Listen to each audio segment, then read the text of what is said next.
Hello, and I would like to welcome you to our first installment of our Real Intelligence course. This is a free course and it's open to everybody right here at Samba University. And again, to access some of our other courses, just go to sambatree.com and then look for the section that says Samba University, and then you'll find it. We'll be adding more and more courses there, some free, some that you're going to, need to pay for, but nonetheless, it's an educational resource that we are providing for our many, many family members over at Samba Tree. So again, thank you for tuning in. So today we're kicking off, very excited about this course. This is our Real Intelligence course. Now, this is going to take place over the next 10 to 11 weeks, okay? But don't worry, it's one course a week, and it shouldn't last any more than 20 to 30 minutes, and that's it. But also, I want you to keep in mind, it is going to be challenging. We're going to challenge you, and we're going to give you some homework too. So, make sure you come prepared, thinking like a student, okay? And I'm going to be learning right with you. So without further ado, let's go ahead and get started, okay? Okay, so when it comes to the reason why we're calling this Real Intelligence is because we live in a world today where, of artificial intelligence. And what I want people to know is that artificial intelligence should never be up here. You should never look at anything AI and just be like, oh my goodness, even though it is great and it does a lot of great things and, can come up with some great pictures and video and even music and all of that stuff. All of those things, they originate from the human mind. And basically what has happened is that they gathered up all of these creative thoughts and research and famous sayings and reasonings and all of that, and they digitized it for the most part, put it in a computer and called it artificial intelligence. There are certain things that, as of right now, that AI cannot do that the human brain still can. What they're basically trying to do is replicate what the human mind is. What I want you to understand is is that it's called artificial intelligence, which means there is a such thing as intelligence. Do you want to know what that intelligence is? You want to know where that comes from? It comes right here. Your mind. Your mind is the real intelligence that AI is trying to copy or mimic. Okay, this is something I want you, before we get started, I want you to understand that, okay? When it comes to artificial intelligence, as I always tell people, it is a tool. Treat it as an assistant. Don't treat it as the person that's taking over your whole life, okay? You don't do that, because you'll get in a lot of trouble with that. And along with that, you will lose your voice. You will also lose your unique imprint on this world. You don't want to do that, okay? A lot of people are freely turning that over. Your imprint, those nuances that you provide to conversations, those nuances that you provide to, things like writing things or creating music or whatever, sewing or cooking or whatever. These are things that, I don't care what computer it is, you cannot allow these things to replace you, to take your voice, to take your imprint on this world. Okay, so always treat artificial intelligence as just that. It's artificial. You are the real intelligence. Okay, so let's get into it. So just imagine for a second, you have a child, teenager. We're going to call him Jamal. All right. And he basically is very forgetful. You know how teenagers can be, right? And you tell him to do something. Oh, I forgot. You tell him to do something else. Oh, I forgot. Right. But then all of a sudden you notice that, in this case, in our example here, Jamal, he decides to challenge himself by saying, okay, I'm going to, start a memory game, like where I'm going to start remembering telephone numbers. Yeah, we live in a world today where most people don't even remember telephone numbers. And I'm in that line, okay? And so he says, okay, I'm going to make a point to start remembering phone numbers, right? Just that. And he does it for like a week. All right. And then after that, you begin to notice, the mother begins to notice something, or the father, they begin to notice something. Jamal starts remembering some of these other things.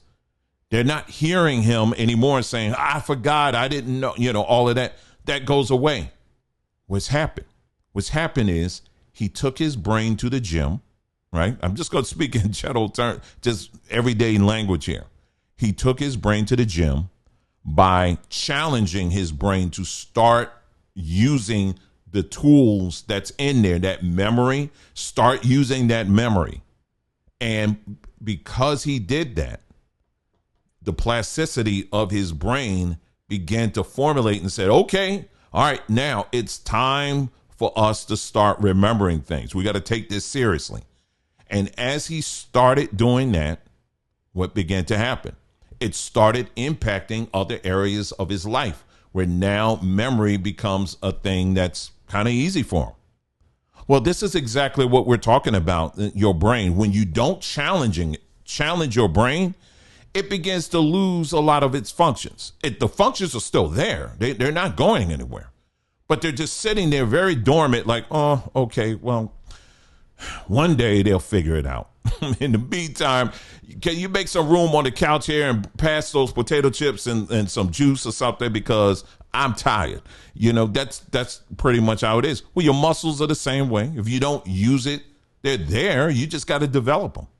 And this is what this class is going to teach. It's going to teach you the understanding all these different parts of the brain, what their functionalities are, and the things that we can do to activate it and keep it operating at its optimal. Okay, so these are some parts of the brain. This is just the beginning here now. These are some parts of the brain that I want you to focus on, okay? We're going to touch on some of it in some detail in this installment, but the next one, we'll talk about the other ones, okay? But for now, let's take a look at this, okay? So you got the cerebrum, which is the big thinking, talking, moving muscles. That's what it does. That's what its responsibility is. It's big thinking, right? It's part of you talking, right? It operates that, and then it also helps you to move those muscles. All right. So cerebrum. All right. Cerebellum. Okay. That is the part of your brain that provides balance and smooth movement. Okay. Your cerebellum. All right. Let's get to the next one. Brainstem. I know you've heard of that.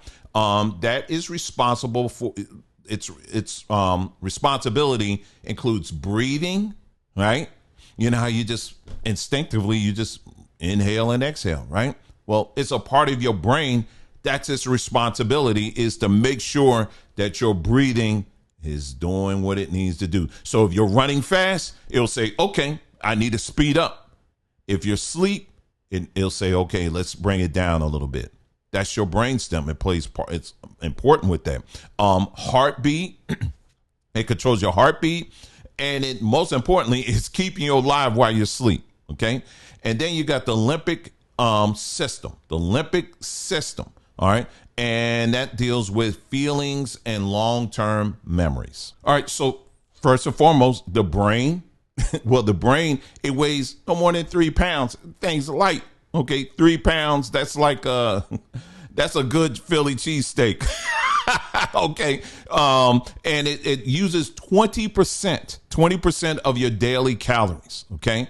So it's like a CEO. It's a CEO, and it never clocks out. At least it better not. Some people, when you listen to them, it looked like the CEO been out to lunch. Okay. But no, for real.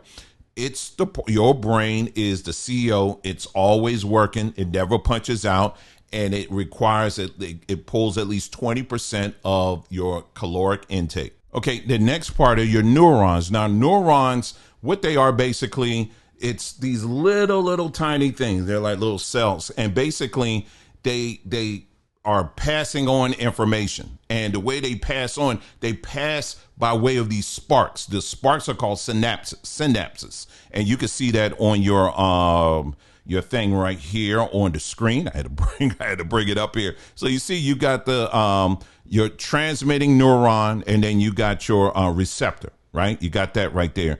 The synapses, you see these right here, these little dots right here. Well, again, those are your different memories and all kinds of stuff that's getting passed from one part to another. It's like electric. It's like passing from one thing to another. And so that's when you got neurons, which again, what you see here, right in the blue, and the blue, that's your neurons.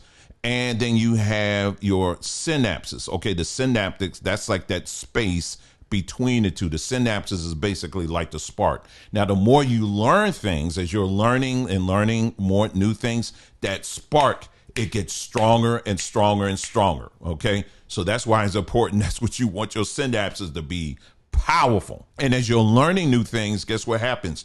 Those neurons, they begin to sprout. The neurons I just showed you in that blue, they begin to sprout into extra branches. They begin to branch out and create new branches. So every time you're learning something new, it's like creating a whole another dimension in your brain.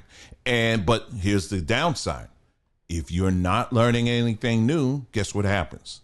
I want you to take a look. If you have a dying tree in your backyard, I want you to take a good look at it. You know how you got some trees out there where, one side of it's just flourishing and all that. And then there's one part where it's just like, the branches are kind of dead. Yeah, that's kind of what happens in a lot of people's brains.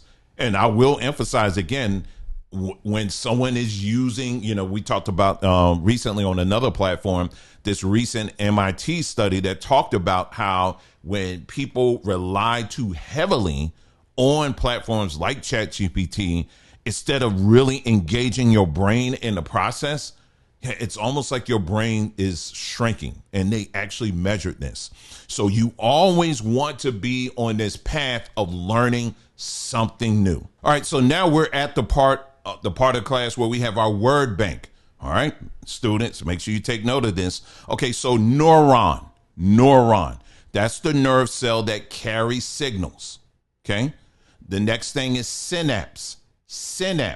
That's the tiny gap where neurons pass messages. All right, the next thing is cerebrum. Okay, that's the largest brain part for thinking. All right, cerebrum. The next thing is cerebellum. Cerebellum is the mini brain for balance. All right, cerebellum. And then the last thing is limbic. Okay, emotion and memory area.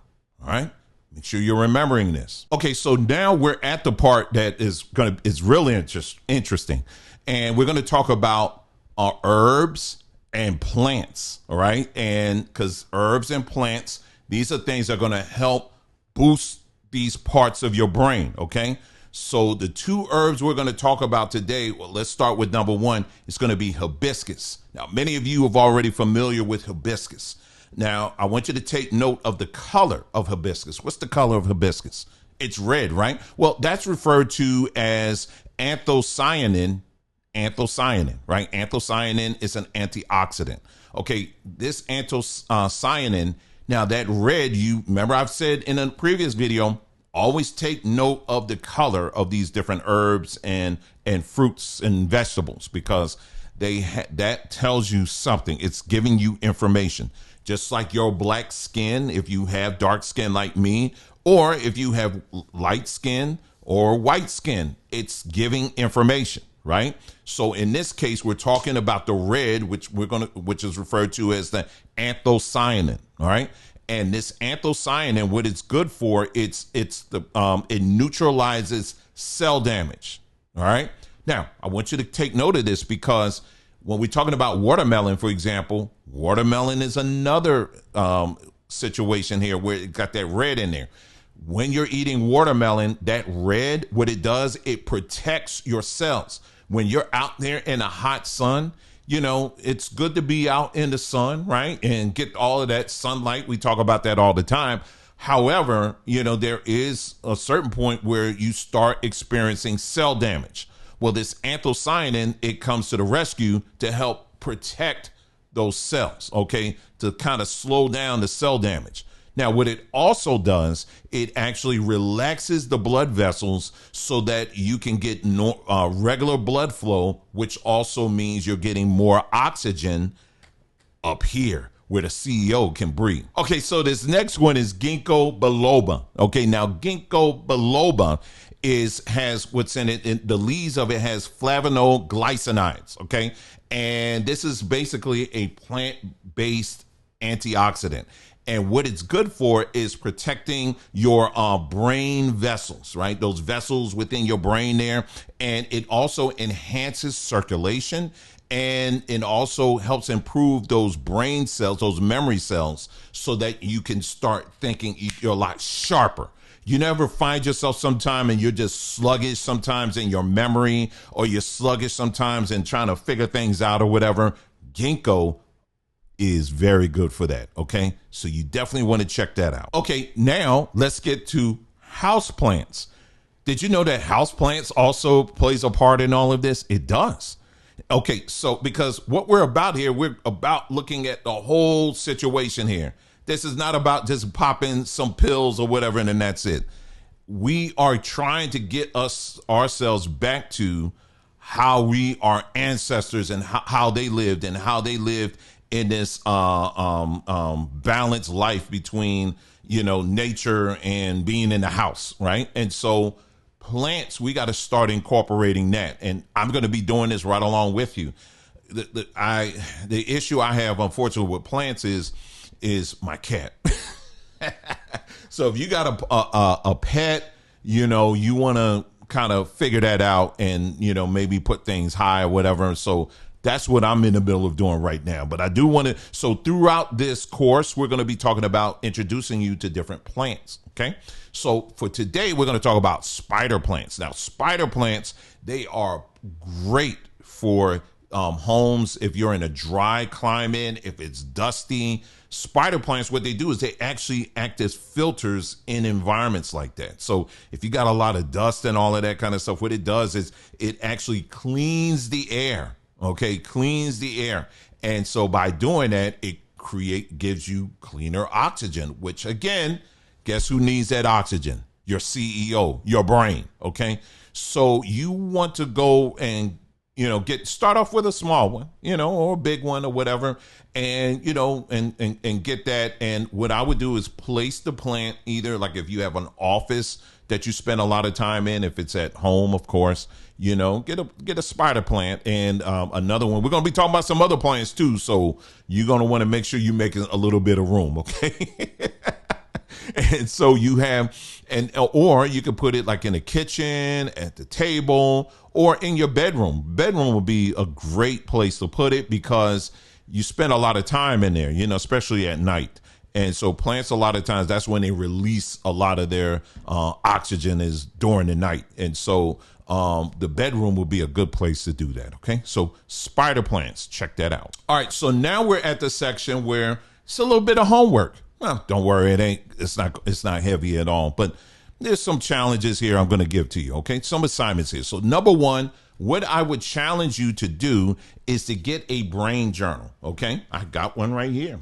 And what you're going to do is every day you're going to write down what is it that you learned new for today. All right. And, I got something already I wrote down here. My daughter actually just bought this for me for Father's Day. So this was perfect. I have another journal that I use, but this one right here is perfect. It's also waterproof. So I really like this. So, but yeah, so every day you're going to use your hands. Okay. No, you're not going to type it in a notepad on your computer. You're going to use your hands, right?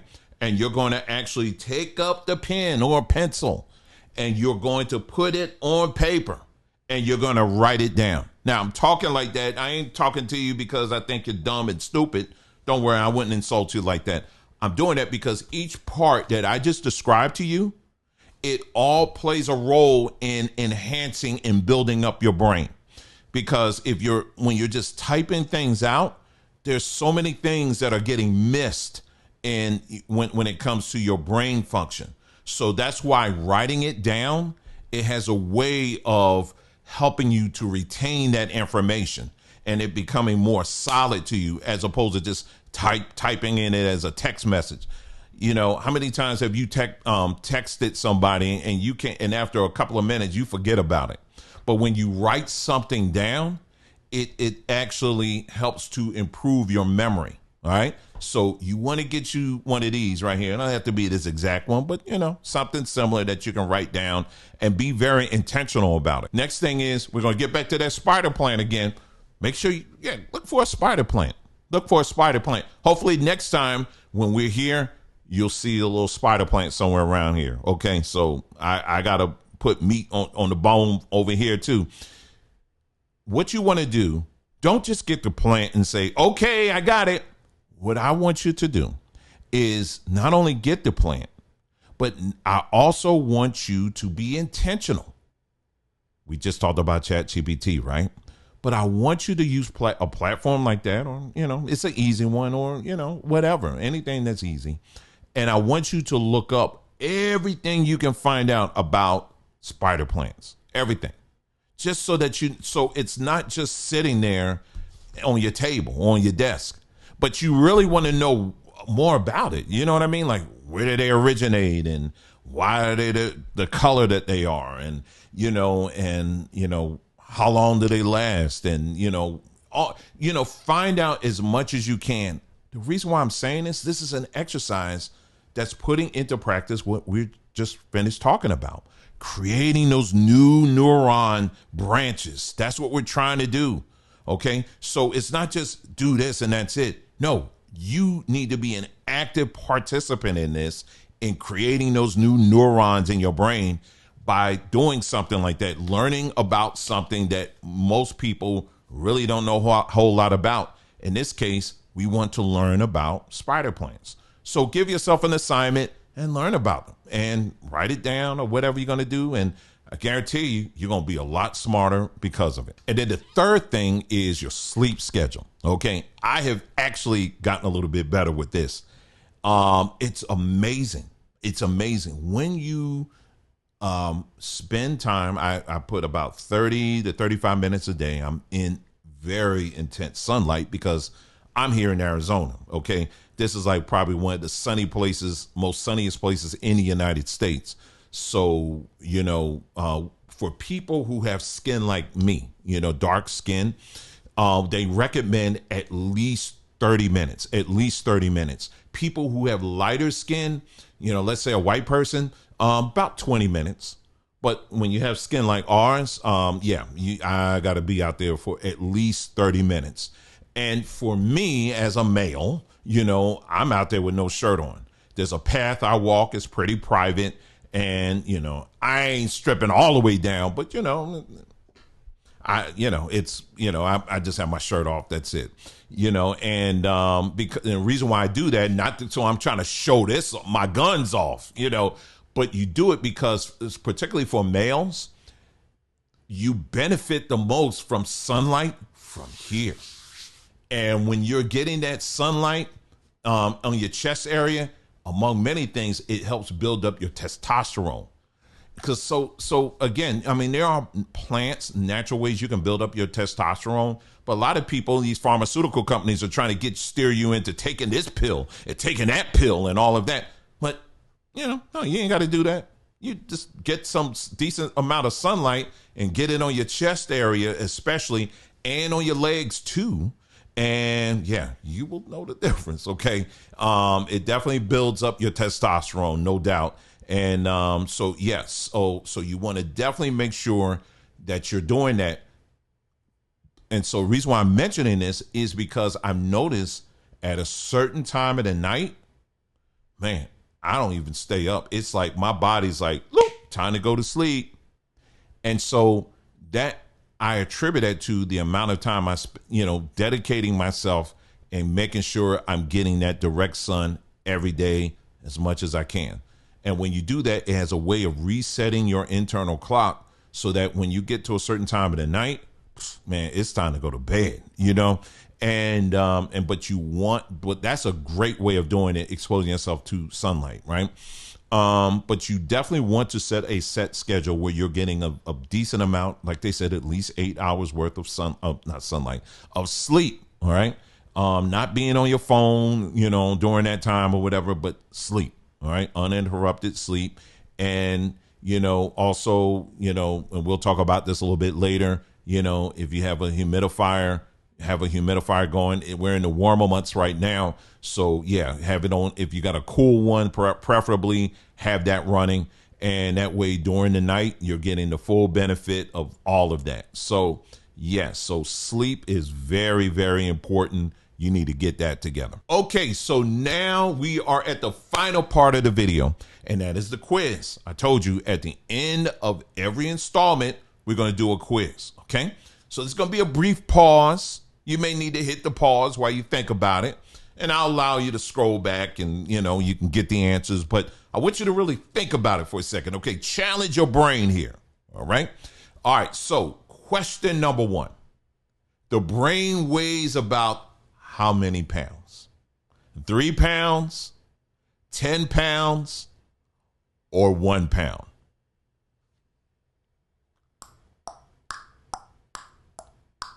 I'm not going to give you the answer. You're going to have to go back or, really try to remember what we talked about, okay?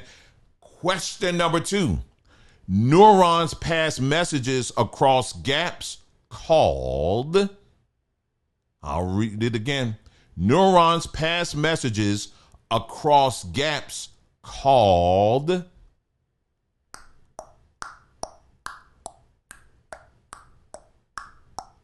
All right, I'm going to move on. Question number 3. What part keeps you breathing while you sleep? I'll ask that again. What part keep you breathing while you're asleep? Is it the cerebrum?